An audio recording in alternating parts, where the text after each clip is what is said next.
have an interesting day. He's going to the rear of the pack for the start. Casey would have been starting in the 11th position today, but they performed an engine change on his car before the race began, and so he'll go to the back of the pack. A couple of the things to point out: Ford has their new FR9 engine in the cars of Matt Kenseth and David Reagan.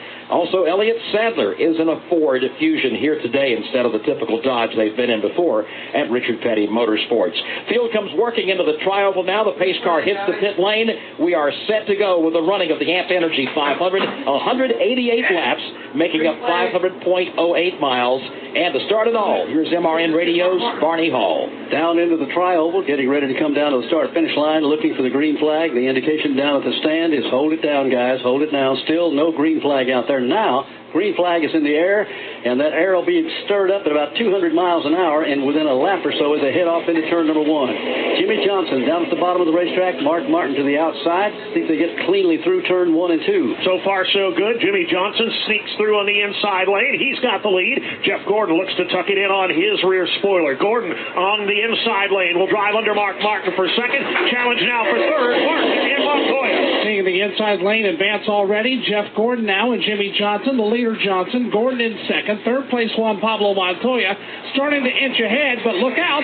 Here comes the outside line led by Mark Martin. Mark Martin's going to climb the banking for the first time this afternoon. He's got Tony Stewart riding shotgun with him. To his inside, Jimmy Johnson, who leads the first time off turn number 4. It is Mark Martin by a car length. Headed back to the tri-oval. Mark Martin and all those cars lined up behind him in the outside lane in charge as they come around to complete lap number 1. Now they cross over. Mark and Tony Stewart down in front of Jimmy Johnson, who's in a battle for third with Kurt Busch.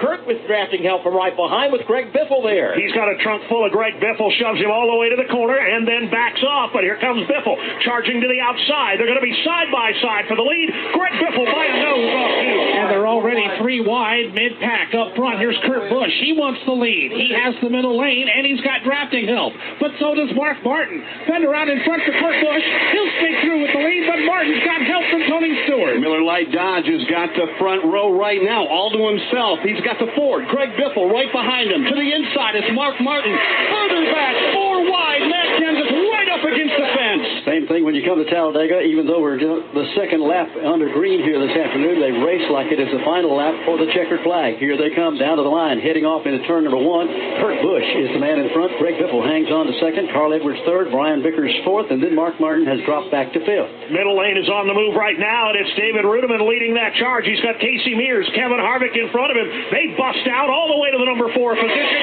Rudiman down to the inside looking for third.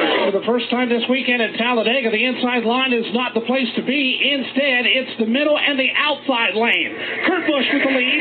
Biffle now under fire from his teammates. Here's Edwards to the inside. And Kurt Busch is going to cross over, slam the door. He'll dive to the bottom of the racetrack. Greg Biffle stays topside. He's got a lot of drafting help up there. And again, all 4. 3 rows deep, 4 wide racing. Matt Kenseth right up against the wall once again, working the outside lane, trying to get something started. He does with some drafting help. Just in front of him, coming to the line, Brian Vickers lines up there. And 3 wide is the way they cross the start-finish line and head to 1. Vickers slams it to the outside lane, leaving Greg Biffle in the middle of the racetrack. Juan Pablo Montoya buried at the bottom. They are 3 wide from 4th place on back. Montoya down low, Biffle in the middle, and on the outside, Brian Vickers.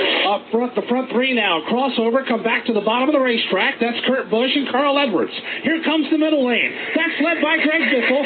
He is up to second. Drafting help from Casey Mears. Biffle now looks for the lead. And Kevin Harvick is right there. Joey Logano is right there. That's the outside line. Greg Biffle at the front of it. To the inside, the Miller Lite Dodge. Give the advantage to Biffle this time. And we've seen a little bump drafting here in the front straightaway, but only a couple of cars have done that as they get 3 wide for the lead. Here they come off the tri-oval, down to the start-finish line, rolling back into turn number 1. A strong charge on the outside.